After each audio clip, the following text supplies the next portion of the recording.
I'm really excited to interview my guest today. He is one of the best real estate minds in San Diego, Steven Prescott from Kingsbarn Real Estate Capital. Steven, thanks for being on the show. Thank you. So the show is basically educating everyone about your story, about real estate, about finance. I want to kind of take us back from the beginning, how you got started, what influenced you to get involved in real estate and business and finance in general? Yeah, thanks for asking, Erin. So I'm originally from Southern California, high desert, and I've been in San Diego for 20 years. And I spent the first 8 years of my career in wealth management. A little bit of real estate before that, a little bit of commercial real estate. And being in wealth management, I was managing money for a lot of folks. And one of the things I realized in Southern California and San Diego especially, is a lot of wealth is in real estate.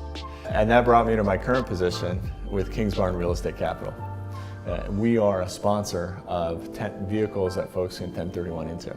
Real estate vehicles, real estate investments. So take us back, Steve. What got you influenced or made you go in the direction of real estate and finance?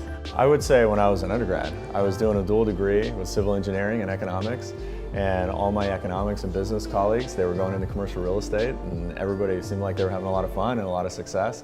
And so that's why I got into commercial real estate. Was there anybody specifically who was like, you've got to do this? Yeah, there was one person in particular. His name's Mike Spilkey, and he now runs his own company, Location Matters. Oh, wow. Yeah. Oh, fantastic. And he's your best friend? Or yeah, from college, yeah. Oh, fantastic. Yeah, so that's what got me into commercial real estate, and then what got me into wealth management too, because the big trade back in 2005, 2006 was selling commercial real estate deals to go into municipal bonds.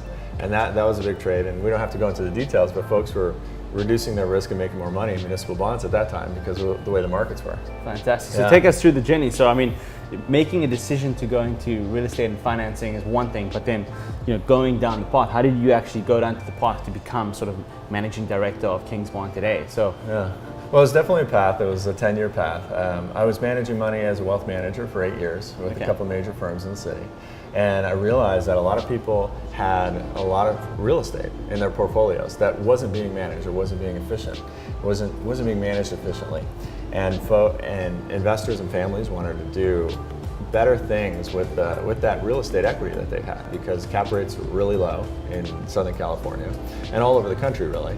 And folks knew they could 1031 exchange, but they didn't really know how. And so Kingsbarn Real Estate Capital, we're using a better mousetrap, and that's the Delaware Statutory Trust, and some tenant in common vehicles for bigger investments. But the Delaware Statutory Trust is a better mousetrap for 1031 exchange. 1031 exchange, you have. So what's first of all, what's a 1031? What's a TIC? What's a DST? Let's break it down for the guys. Great, yeah. 1031 exchange is when somebody sells a property that's highly appreciated.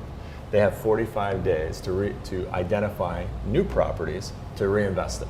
Otherwise, what happens? Otherwise, they pay tax. And here in California, we have state, federal, and some cities have their own city tax. So you're saying if they don't 1031 exchange, they pay what percentage in taxes? It could be upward of 35 to 40% in taxes. On one transaction? Yeah, one transaction. Sometimes upward of 50% when you take into some other taxes that get recaptured from depreciation and things like that. Gotcha. Yeah. So you're saying there's a couple of solutions. One's a more traditional solution, and there's a more contemporary solution. Is that correct? Yeah, exactly. So the traditional solution is to go buy another property. Okay. And so selling in this market, where properties are highly valued or highly appreciated, it's a very good market to sell. It's a terrible market to buy, and I think everybody will admit to that or agree to that. And so what our company does, we spend all year long buying properties, and we put them into a trust. And for example, when the property is in a trust, then somebody can close on it immediately. And all the due diligence is done, all the investigations, the property reports. Due diligence. Yeah, due diligence, everything's done. And so folks know what they're getting.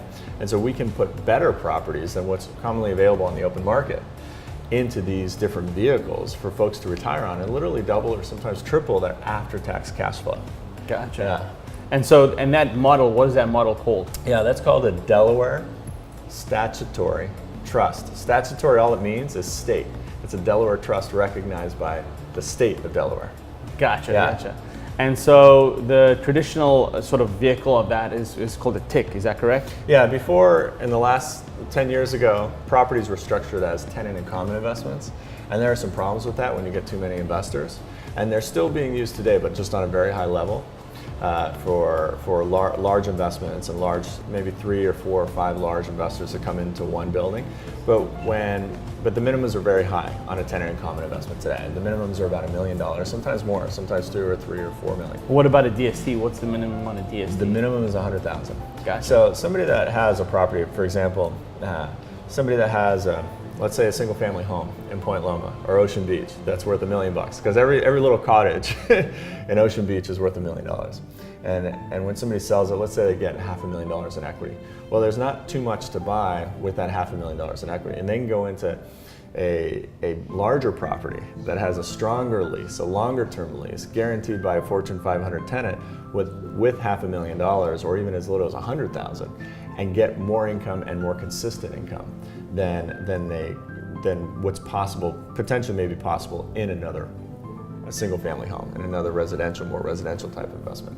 Wow. Yeah. So where did you go to school? San Diego State. Fantastic. Yeah, so you love San Diego. You've been here for the long time. I mean, do you believe in San Diego? Do you see what do you see happening in San Diego that you like and that you don't like? I think San Diego has a lot of growth ahead of it, and part of the reason is it's because it's one of the few cities in California that's mostly on the water. I mean, the most of the city is built along the water, and we have bays and a lot of shoreline, and we're close to Mexico.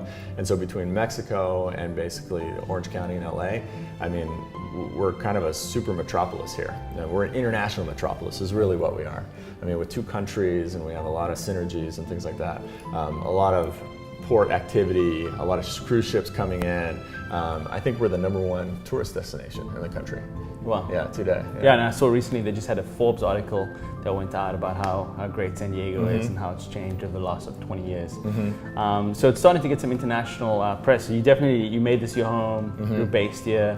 And you studied here, and so you've kind of seen, as a banker, as a financial planner, as a real estate investor, you've seen sort of the range of the market. Why specifically do you make the choice to go into DSTs or exchanges specifically? Yeah, because folks that own property in San Diego, the ground is so valuable versus the actual building on it that developers like you can come in and build high rises or taller buildings or multifamily. And because there's so much demand, I mean, we have a deficit of 100,000 apartment units in San Diego. And because there's so much demand, the highest and best use for a property that has a single family home on it, that's zoned for something bigger, that has permitting for something bigger in the city, is not as a single family home. And because of that, the value is so much higher than what the cash flow that single family home can produce. And folks that have owned properties for a very long time, folks have worked very hard to build up their property portfolios, and they've managed their properties, they've dealt with the toilets, the tenants, and the trash and all that. And a lot of folks want to get out of that. They want to sell their properties to folks like you and to investors like you that'll go and build something that's a little bit more efficient, that's the highest and best use. But when somebody sells that property, they don't want to give up 40% in taxes. And so I work with a lot of real estate brokers. Or the cash flow. Yeah, or the cash flow. Yeah, they don't want to give up the cash flow either.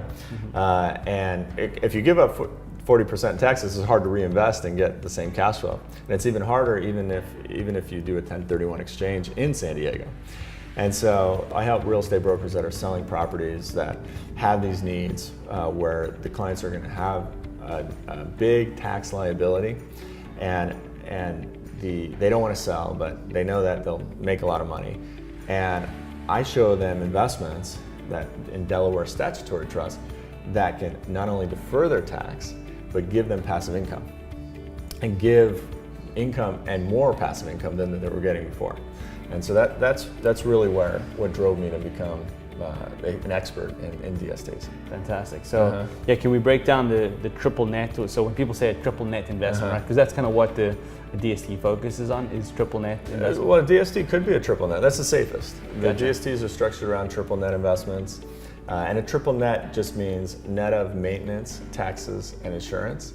And then there's a few different definitions that are. And you can do net, which is just one of the two, or just net, which is one. Yeah, single and then net. There's gross, right? Yeah, and then there's gross. Typically in an apartment, or a house, let's say you're renting out a house and you're bringing in income, rental income, that's a gross income.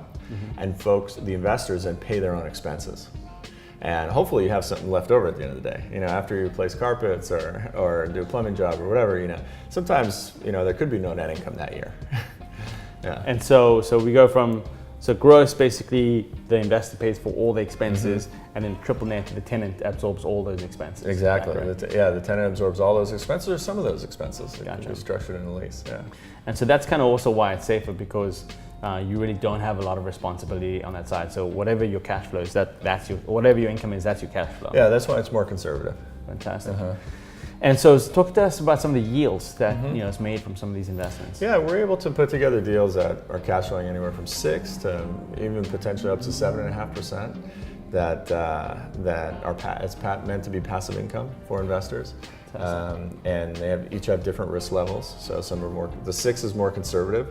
There are some even as low as 5, 5.5, but 5.5 to 6 is conservative. So basically, if you put $1 million into one of these things, you should be able to make about $60,000 to $70,000 in cash flow per year. Net. So basically, you passive. you can basically make the income of a regular person, $70,000 a year, $65,000 a year, from $1 million investment that pays you residually. And does it grow in equity as well? Is it equity growth? Yeah, they're all real estate based. So investors get all the real estate income, all the depreciation, even accelerated depreciation through some special cost segregation reports that we do. That's another thing, cost segregation. We can do that in another video. Sure. And then any appreciation on the buildings. Yeah. Okay. Yeah. But just give us the highlight of cost segregation. What is that in general? Oh, cost segregation is a strategy only available to commercial buildings. It's not available to single family homes.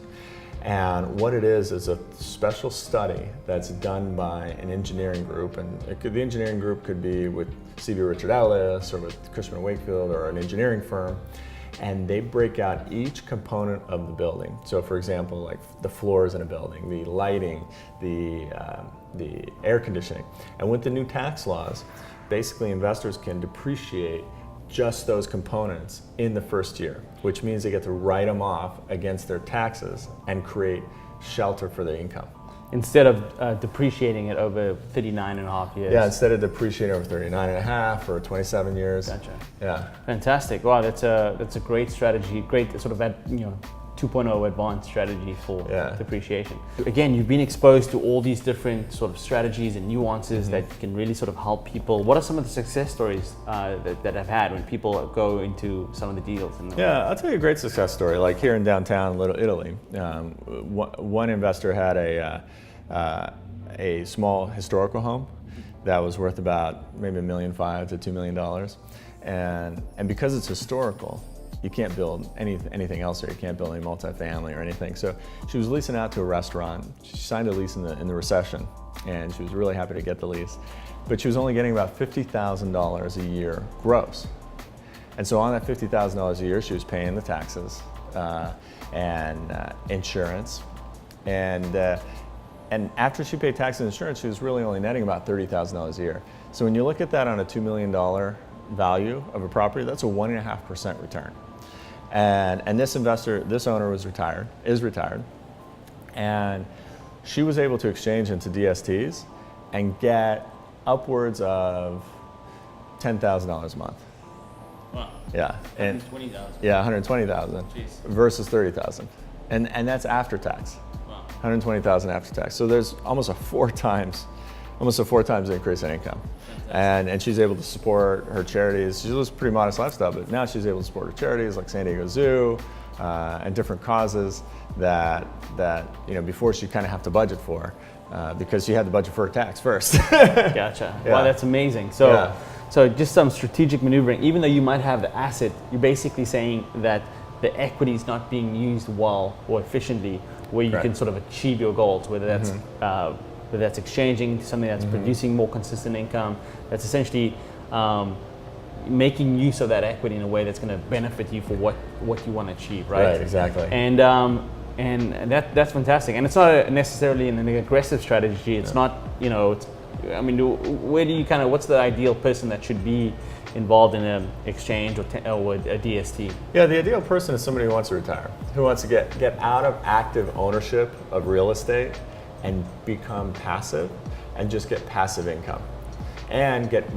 little bit more passive income than they're already getting and have a guaranteed level of passive income. Great, great. Yeah.